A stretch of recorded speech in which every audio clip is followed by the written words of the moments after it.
Yo veo, tú dime los datos, un resurgimiento del vino en la mesa y en el discurso. Saben que tienen que tener vino mexicano dentro de la carta, porque el consumidor mismo es el que lo está pidiendo. Para un gran sector de la población, el precio sí determina la compra en el punto de venta. Un Sauvignon Blanc, ¿no?, de San Vicente, con un cerdo en verdolagas en salsa verde, de verdad, atrévanse.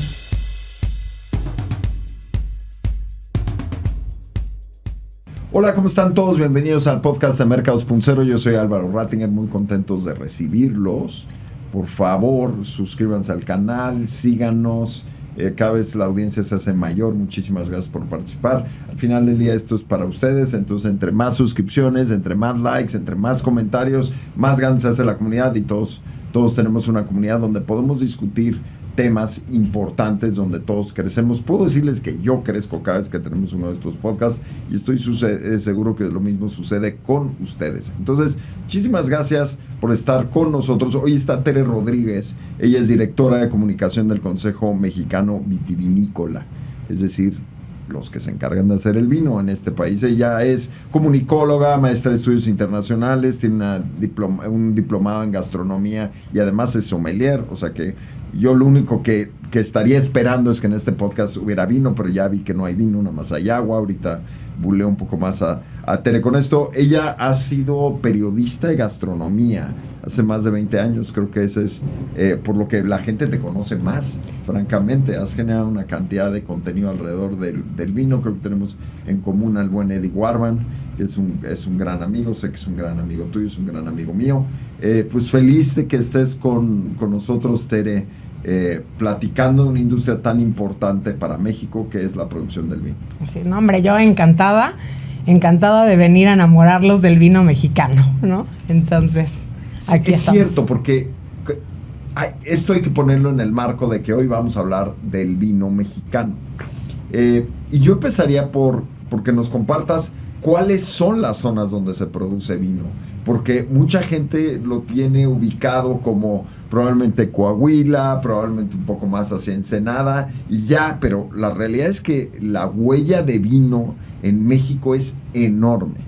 Sí, ya ha crecido exponencialmente en los últimos años, porque como bien dices, la gente cuando tú le hablas de vino mexicano, pues ubica quizá Baja California, el Valle, ¿no?, de Guadalupe. El Valle de Guadalupe, sí. El Valle de San Vicente, el Valle de Santo Tomás, o se van a Coahuilas, ¿no?, a Parras, que es claro, mundialmente famoso por tener la bodega más antigua de América, pero tenemos ahora Guanajuato, que tiene un crecimiento exponencial, que le está metiendo durísimo al enoturismo. Está por ahí también Aguascalientes, ¿no?, que creo que sus fiestas de la vendimia ahí van en el caminito de hacerle competencia a la Feria de San Marcos. Tenemos Jalisco, ¿no?, que por ahí se están haciendo unos espumosos súper interesantes en Jalisco, por ejemplo. Y las últimas adhesiones al mapa del vino mexicano están por ahí en Nayarit, que ya tiene 2 bodegas, que la gente se sorprende, ¿no?, cuando claro, le dices Nayarit, pues jamás. Nunca pensarías que en la zona, y además tan cerca de Tepic, además. Sí, no te lo imaginas. Sí, no te lo imaginas. Hidalgo también es una de las últimas adhesiones, que también ya tiene por ahí un par de proyectos vitivinícolas. Y recién, hace apenas una semana, sumamos a Michoacán, que Michoacán tiene ahí un pedacito de hectárea plantada con algunas uvas experimentales, precisamente ya en proyecto de vinificar, ¿no? Fíjate que nunca hubiera pensado en Michoacán. Nada de lo que me dijiste me sorprendió porque las conozco los casos, pero no sabía de Michoacán. Exacto, Michoacán se acaba de sumar. Esta es fresh, la noticia es así, fresquísima. Hace una semana sumamos a Michoacán al mapa. Ahora, lo que es cierto es este esfuerzo de sumar al vino dentro de la construcción de propiedades, como está sucediendo en San Miguel de Allende, que además se convierte en turismo y además se convierte en un asunto patrimonial. Es súper interesante. Estos viñedos que tienen casa, que además tienen sus olivos y además hacen aceite y una serie de cosas, se vuelven comunidades productivas, pero al mismo tiempo en segundas casas y casas de descanso. Y yo creo que es interesante ver también esa diversidad, porque como bien lo dices, muchas de estas regiones que han tenido un boom en los últimos años supieron bien combinar ese modelo, ¿no? De un desarrollo inmobiliario en el que le ofrecen pues, un poco a las personas el sueño de, oigan, ¿quién no quiere tener una casa con viñedo en el traspatio? Suena padrísimo. Suena divino. Y si ellos se encargan además de este tema de la vinificación y ya te entregan tus vinitos hechos para que recibas a tus invitados con un vino que está hecho en tu propio viñedo, pues suena divino, ¿no? Por ahí está, en ese sentido, está Viñedo San Miguel, está la Santísima Trinidad, en Querétaro está Puerta del Lobo. Creo que ya hay varios proyectos que se han sumado a este modelo de tener desarrollo inmobiliario, viñedo y algunas otras amenidades para quien quiera, pues ahora sí que tener una casa de descanso en alguna región vitivinícola. Es que el destino, hablando de mercadotecnia, el destino mezclado con el alcohol, mezclado con un storytelling bueno, funciona muy bien. El tequila es un gran ejemplo. Por supuesto, también Oaxaca, cuando piensas en pulque. Pero también ves esta historia del vino y San Miguel de Allende, que han empezado a crear un storytelling que no sigue la ruta de Burdeos, por ejemplo, en Francia, que lo que tiene es una densificación brutal de viñedos, donde tienen que utilizar, que estoy seguro que conoces bien Burdeos, pero donde tienen que usar las cuevas para almacenar el vino, que es más bien funciona como una suerte de concesión municipal, más que un asunto de propiedad. Y encuentras que México está creando su propio camino de historia del vino, que pensarías que el vino ya había pasado de moda, especialmente con la fortaleza de los destilados en México, pero yo veo, tú dime los datos, un resurgimiento del vino en la mesa y en el discurso. Yo creo que aquí hay una recuperación importante, ¿no? Porque si nos vamos un poco a lo histórico, pues claro, las vides llegan con los españoles y si se acuerdan en la Nueva España, pues al principio fue hay que plantar vid, ¿no? Por doquier para hacer vino. Y de repente, por decreto, lo contrario, ¿no? Hay que arrancar la vid porque ya les estábamos haciendo la competencia al viejo continente en la producción de vino. Entonces, claro, la producción de vino en nuestros terruños no es una producción moderna, también tiene un componente histórico, ¿no? El tema es que ese componente histórico se ve interrumpido por un decreto real en el que fue arranquen las viñas y se acabó la fiesta de hacer vino del otro lado, ¿no? En el nuevo mundo. Entonces, claro, hace algunos años, ¿no? Esto empieza a retomarse y empezamos también un poco a rascar en ese componente histórico y a darnos cuenta de que Guanajuato, pues no es una nueva región vinícola, ¿no? Guanajuato tiene una historia ya con la vid, cuando el movimiento independentista, ¿no? Cuando el cura Hidalgo. Entonces, Guanajuato, por ejemplo, se ha apropiado justamente de ese componente histórico y ahora están presentando sus terruños como el Valle de la Independencia, ¿no? Que me parece que es lo que dices, el construir un storytelling que te recupera el componente histórico, pero también te recupera la parte moderna en la que ya tienes bodegas con una inversión importante, con un enoturismo importante. Entonces creo que México lo está sabiendo hacer bien en machar este componente histórico con el componente moderno y la recuperación de esa tradición vitivinícola. Mira, en Mercados.0 hablábamos en 2018, desde 2017 que venía un fenómeno de excepcionalismo mexicano. Yo me acuerdo muy bien cuando presentamos esto en nuestra presentación anual de tendencias. Decíamos, nosotros esperamos 6 a 12 años de excepcionalismo mexicano y la gente me debatía mucho, me decía, ¿a qué te refieres con excepcionalismo?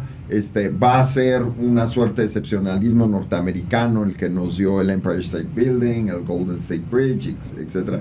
Decía, México va a entrar a una etapa donde se va a creer que puede crear lo que quiera y que es el líder de América Latina.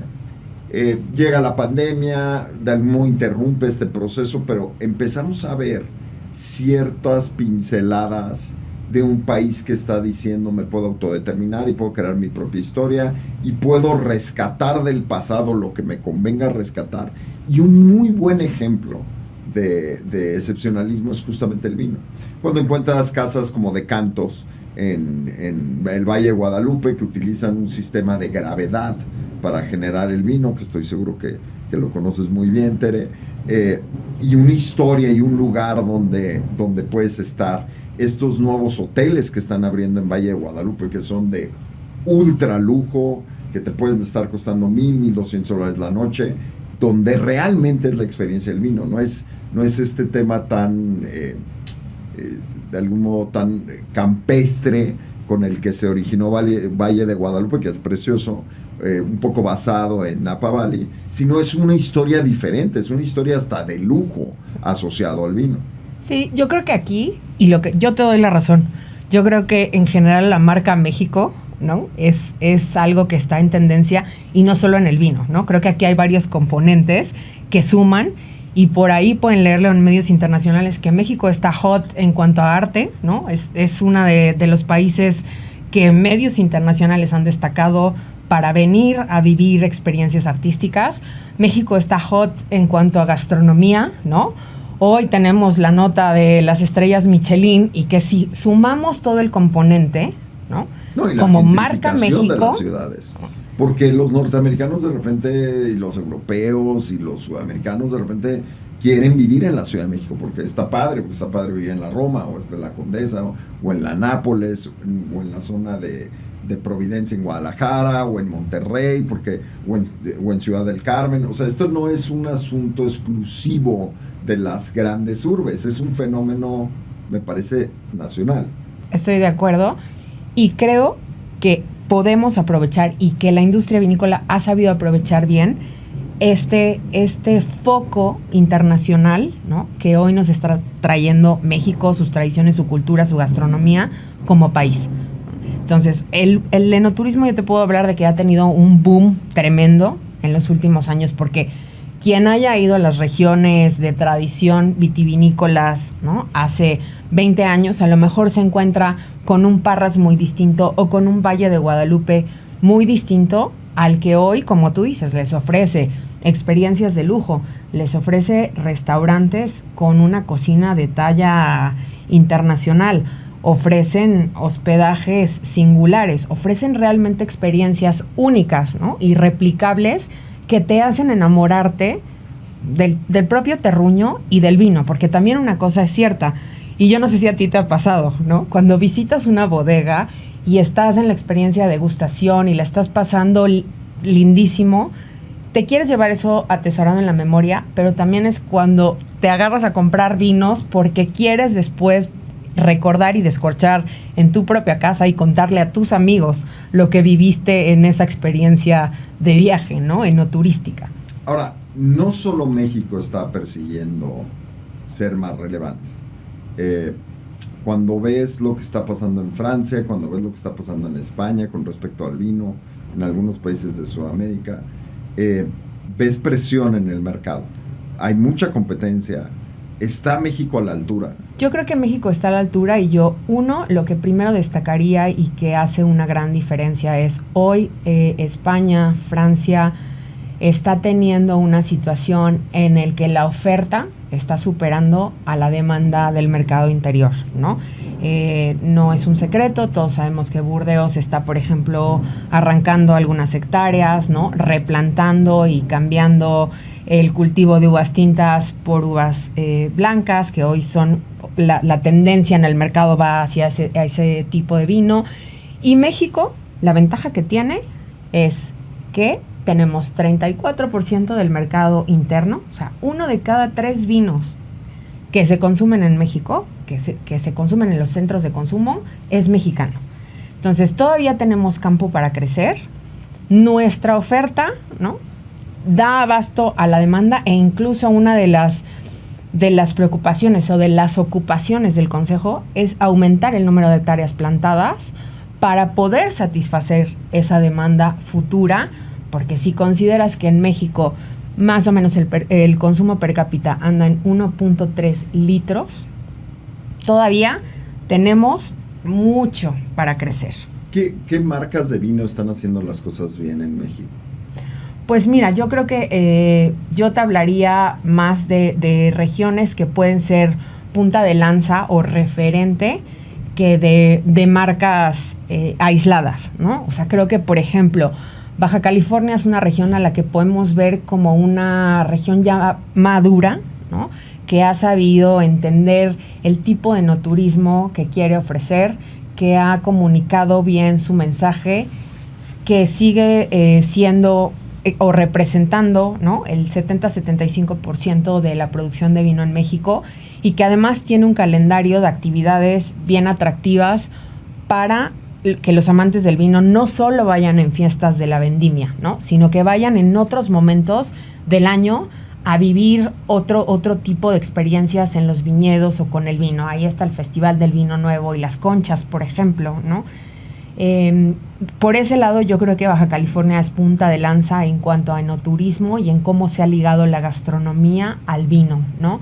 Luego tenemos Guanajuato, por ejemplo, que a partir de programas estatales, que a partir de incluso de una ley de fomento, ¿no?, logra tener un crecimiento exponencial, y hoy por hoy Guanajuato tiene nada más en enoturismo una derrama económica por año de 1 millón, ¿no?, de 1 millón de pesos. Entonces, ahí, por ejemplo, vemos cómo se combinan grandes proyectos que tienen hospedaje, que tienen restaurantes, ¿no?, con proyectos más pequeños, boutique, ¿no?, que ofrecen una experiencia a lo mejor más privada, que hoy pues también eso es el nuevo lujo, ¿no? Estas experiencias a lo mejor rústicas, ¿no?, en el que no vas con un grupo muy numeroso de gente, y eso es lo bonito del vino mexicano. Hay experiencias tanto para el que gusta de grandes bodegas como para el que quiere algo más boutique. ¿Hace diferencia el liderazgo de una casa dentro de una región?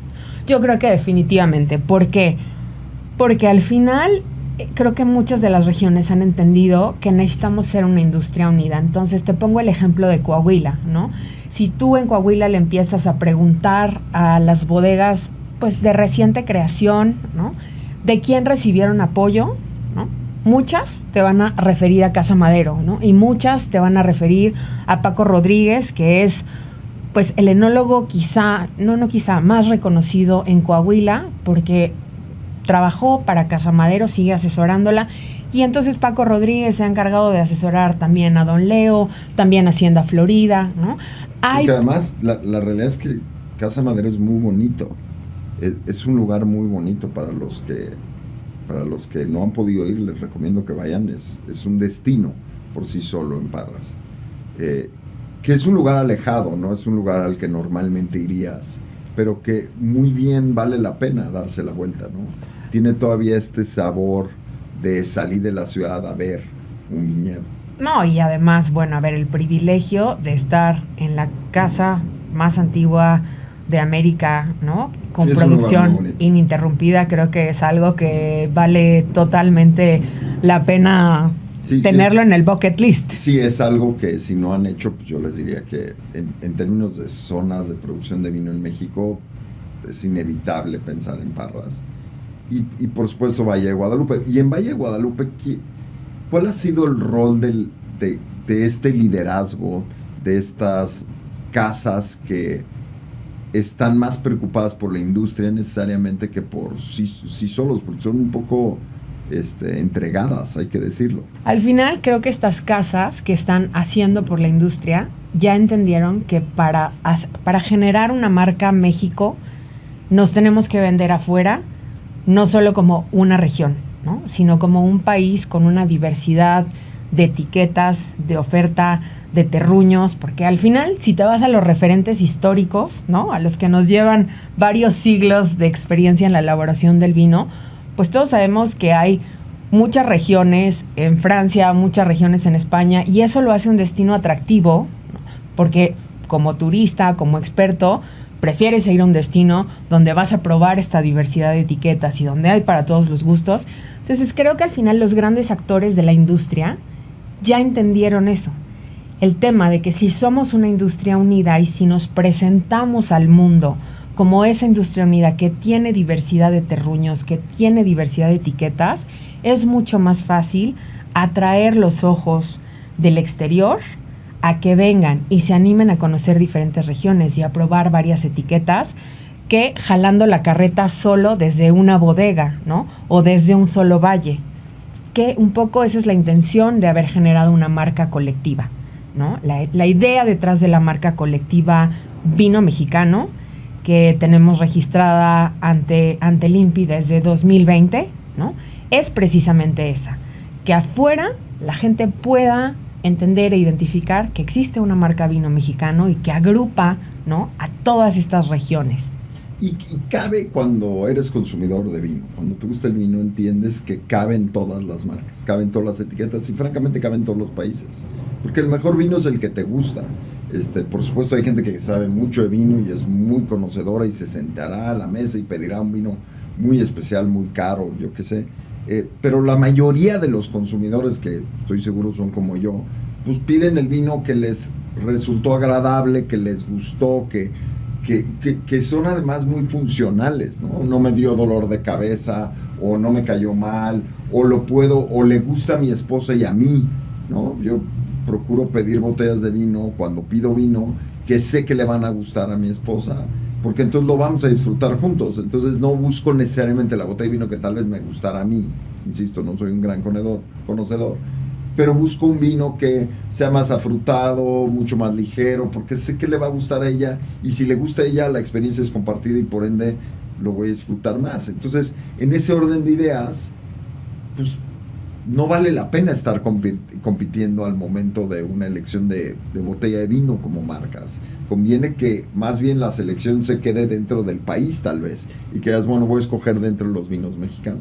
Sí, y yo creo que hoy, justamente con esa participación de mercado que te digo, teniendo 34% de mercado interno, ya tanto, o sea, todo el sector Horeca, ¿no?, como los wine bars hoy, saben que tienen que tener vino mexicano dentro de la carta, porque el consumidor mismo es el que lo está pidiendo. Ahora, Tere, a mí me sorprende que por lo menos mi impresión, tendría que respaldarla tal vez con algo más que una opinión, pero mi impresión es que el vino mexicano no es necesariamente más barato al momento en el punto de consumo que vinos de otros países, o por lo menos la diferencia de precios es muy baja. ¿Cómo pueden los consumidores entender esta divergencia? La lógica sería, pues es mucho más barato, está aquí, lo trajeron uno lo trajeron de Burdeos, otro lo trajeron, yo qué sé, de la zona de Milán, es un Chianti, yo qué sé, de Italia, y este vino que me estás trayendo de Parras, Coahuila, o que me estás trayendo de Querétaro, pues está a 200 kilómetros de la ciudad. ¿Por qué el precio es tan similar? Ok, yo creo que aquí hay varias cosas que analizar interesantes. La primera es, por supuesto, volúmenes de producción, ¿no? Si nos comparamos con los vinos de otras regiones que son los comunes, ¿no?, propiamente en los restaurantes, y volteas a ver qué volúmenes de producción tienen, pues claramente, ¿no?, hay una diferencia bastante importante. Recordemos que en México hay 5 gigantes en la producción del vino y el resto son bodegas pequeñas, ¿no? Son emprendimientos más boutique, tienen, por supuesto, un poco menos, bastante menos historia y bastante menos tiempo en el mercado. Entonces, por un lado, tenemos ese factor, ¿no? Por otro lado, justo en este momento, con un peso muy fuerte frente al dólar, pues los productores también están enfrentando una competencia feroz, ¿no? Porque el reto de pagar costos de producción muchas veces en dólares con un peso fuerte encarece también el producto dentro del anaquel y dentro del centro de consumo. Entonces ahí hay factores importantes que considerar, y finalmente yo te diría que pues fiscalmente el piso está parejo, ¿no? Hay otros países y hay otras regiones del mundo donde existen pues estos subsidios, ¿no?, o estas políticas arancelarias que benefician a los propios productores del país, y en México tenemos un piso parejo. Entonces ahí también hay una cuestión importante, ¿no? Híjole, no sé, a mí ese tema siempre me ha parecido curioso. Cuando hablo con marcas y con asociaciones, cuando el piso está parejo se quejan, y cuando no está parejo se quejan. Yo creo que habría que aprovechar las economías de escala. y habría que aprovechar. Por supuesto, entiendo que México no ranquea en los top 10 países en producción de vino, lo entiendo perfectamente bien. No somos Francia, no somos Italia, no somos ni Argentina en términos de producción de vino. Pero tendríamos que encontrar fortalezas para ser más competitivos, porque para un gran sector de la población el precio sí determina la compra en el punto de venta.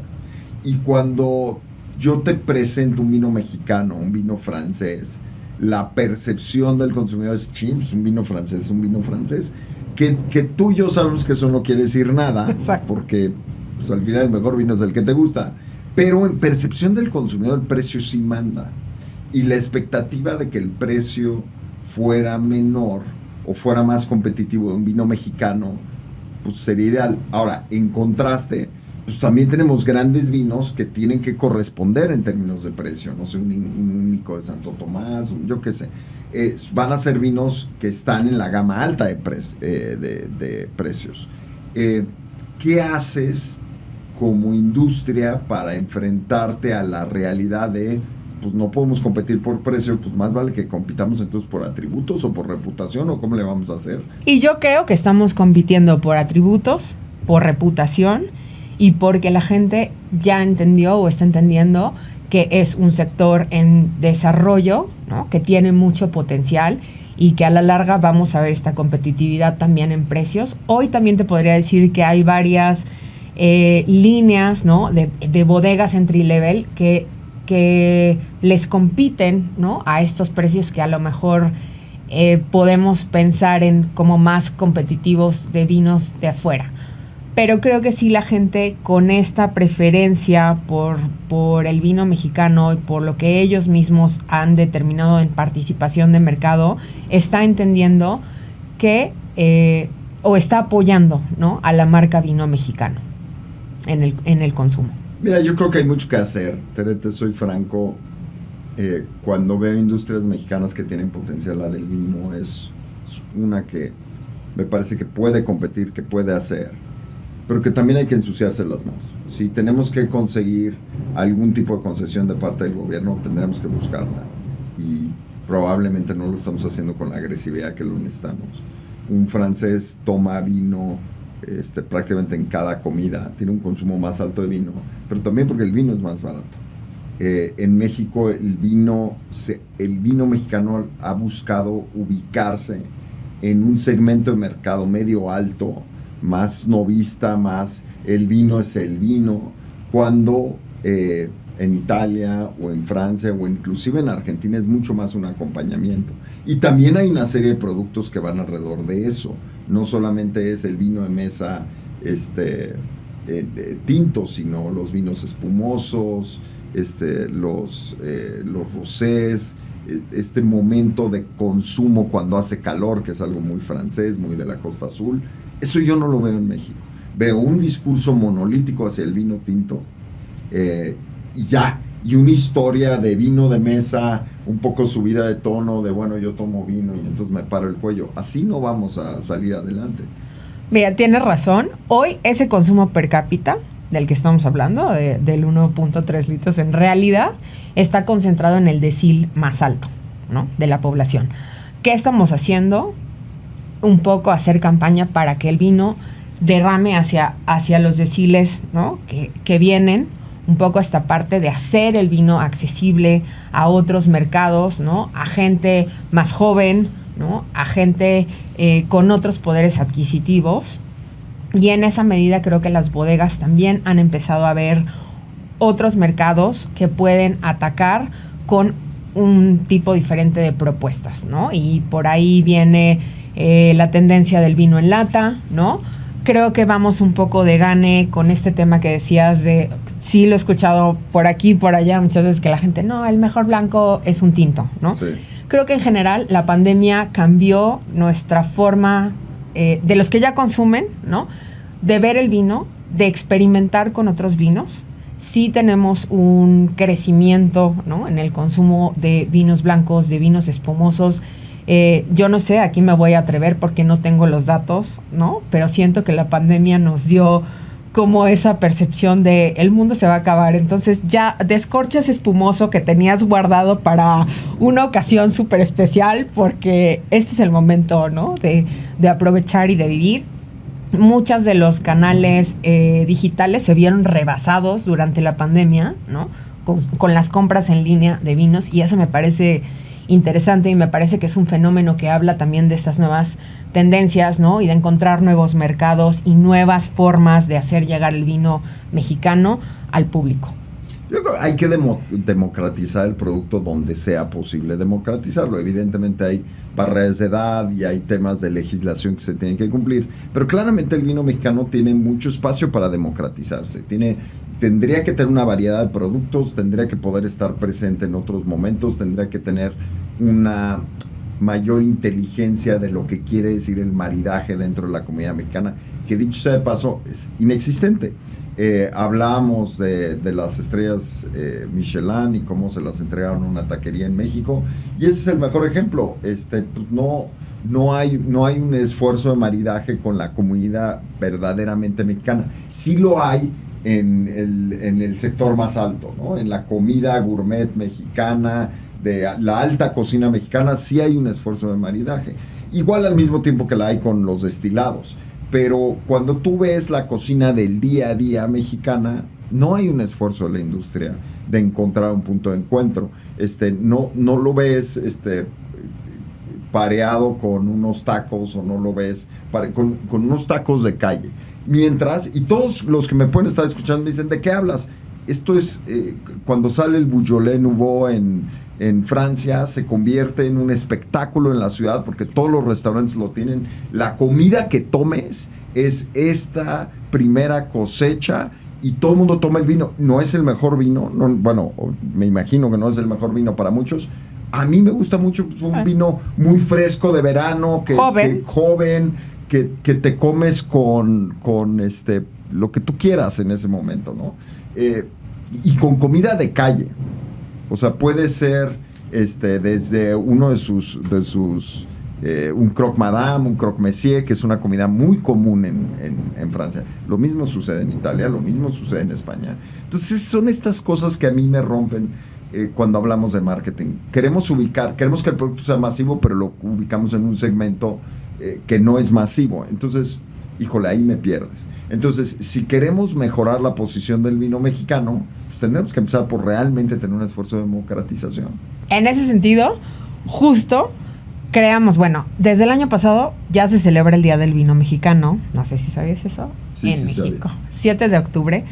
Y justo para esta semana tenemos un plan, ¿no? Importante de llegar a otros sectores de la población, un poco en el sentido de hacer esta mancuerna con Canirac, ¿no? Hacer esta mancuerna con Sectur, que son nuestros aliados para algunos programas de capacitación, y llevar el vino a donde hoy no lo tenemos. Entonces, tenemos ahí un plan de descorches por una cantidad simbólica. Tenemos por ahí un plan de copeos también para que puedas probar otras etiquetas a precios accesibles, ¿no?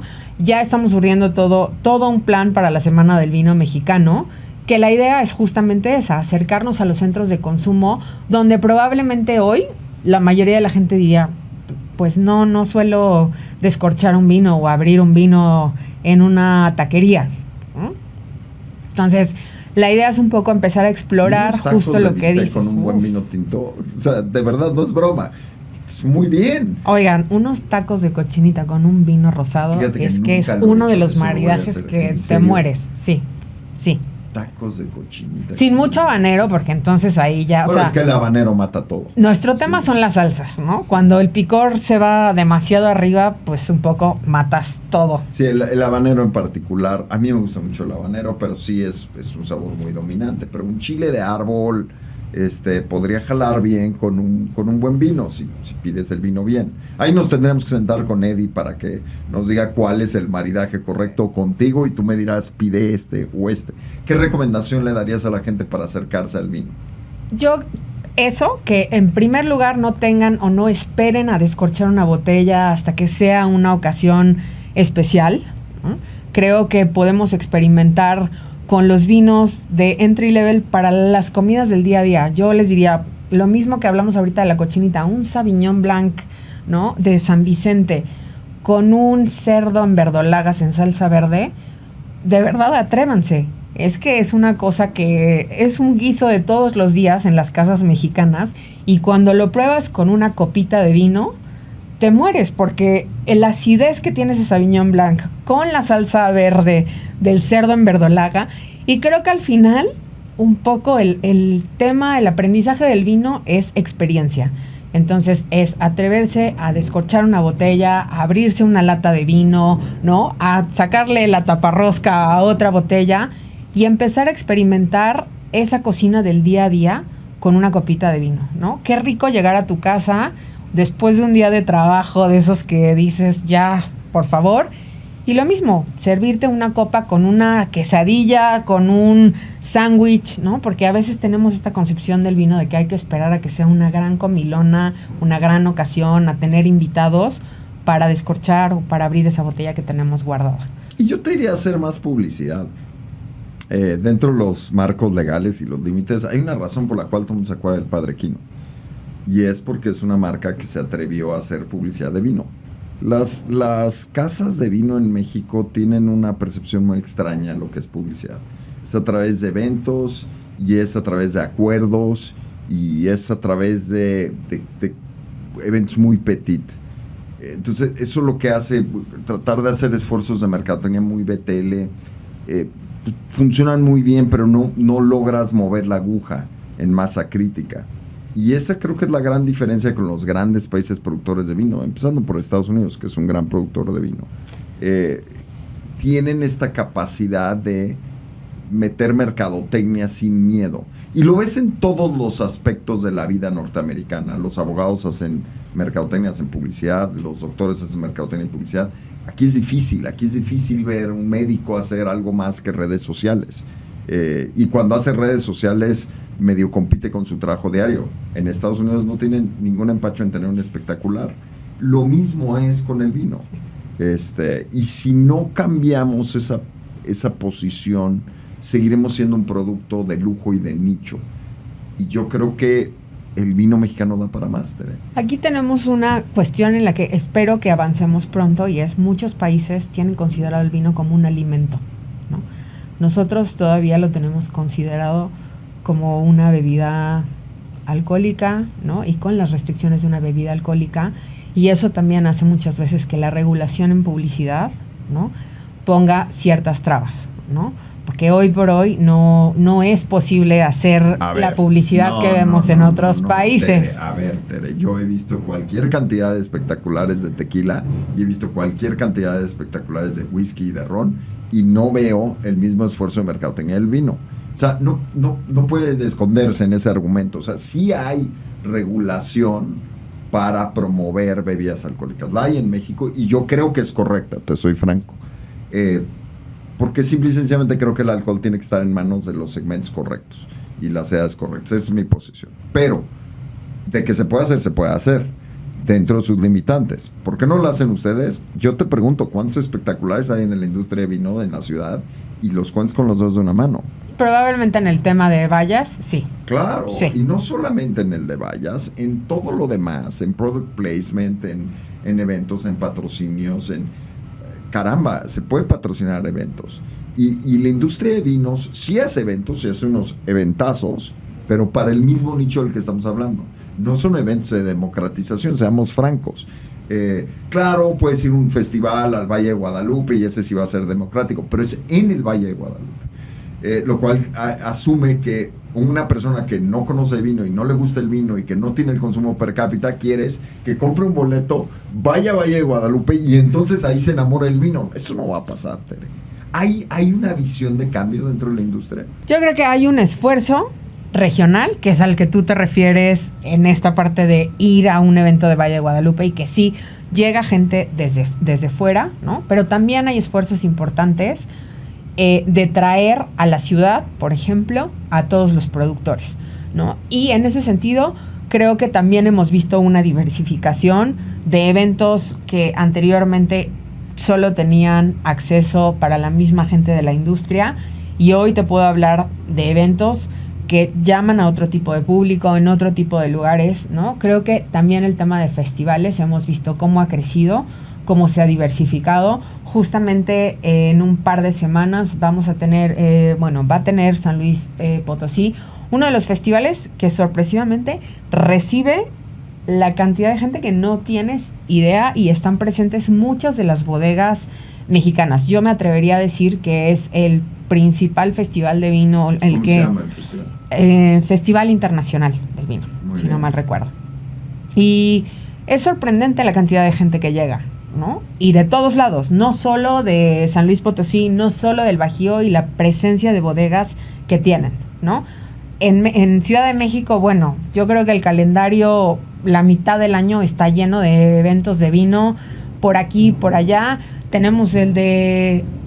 Algunos sí son masivos. Creo que ahí sí el sol sale para todos, y hay los que son petit comité y los que ya llaman a un público más grande y que congregan varios miles de personas, ¿no? Cada día del fin de semana.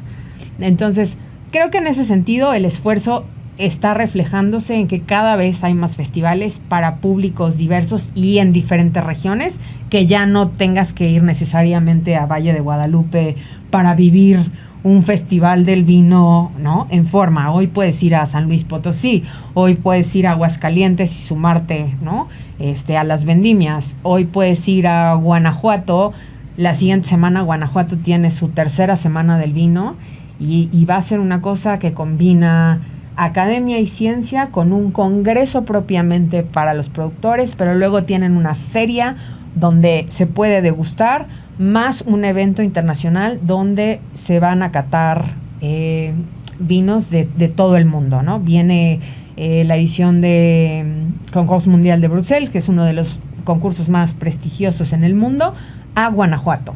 Entonces creo que al final, ¿no?, puede haber una percepción de que sigue siendo petit comité por un lado, pero por otro, si te pones a revisar el calendario y a ver todos los estados que hoy tienen algún festival, todos los festivales que tenemos en la Ciudad de México, creo que le estamos dando la vuelta a esa parte de que el vino no esté presente o no esté buscando otros espacios que no sean dentro de los restaurantes fine dining, ¿no? Y dentro del decil más alto de la población. Pues Tere, tienes mucho trabajo por hacer. Te felicito. Eso que ni qué. Sí, te felicito por estar aquí. Muchísimas gracias por tener esta conversación sobre el vino. Es una industria importante en México, es una industria que tiene para crecer, es una industria multimarca. Al final del día este es un espacio de mercadotecnia donde realmente tienes una serie de actores que son los principales embajadores de México fuera del país. Entonces, bien hecho, bien por ti, bien por los participantes de la industria. Democraticemos más. Muchísimas gracias por estar con nosotros. No, hombre, te agradezco muchísimo el espacio y los invito a brindar con vino mexicano. La próxima vez trae un vino mexicano. Seguro, la próxima vez guarache. Con Eddie Warman vamos a hacer un ejercicio de maridaje para todos ustedes. Saliendo aquí le voy a escribir, le voy a decir que cómo no estuvo. Muchísimas gracias a todos por estar en este espacio. Yo soy Álvaro Rattinger. Nos vemos la próxima semana. Por favor, recuerden, suscríbanse, sigan al canal y ayúdanos a seguir trayendo contenido de primera para ustedes. Tengan una excelente semana.